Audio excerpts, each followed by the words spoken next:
Hi guys, welcome to Techavro. In this video I'm gonna be showing you how to make a PDF searchable. So let's go to Adobe Acrobat first. Now you have to click on tools. Now you have to click on this combine file, the second option.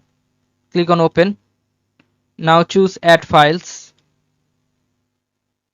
I'm choosing this file. Click on open.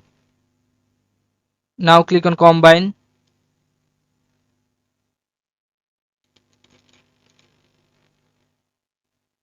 Okay. Now you have to click on this search icon. You can see here, right? This search icon. And then you have to write the thing you want to search. Like I want to search the the. Now click on this the option and click on next, and then you can see if you click on next all the option, it will be automatically suggested or automatically find it. Okay guys, so this is how you can do this. So guys, if you find this video helpful, then please give a thumbs up and don't forget to subscribe the channel.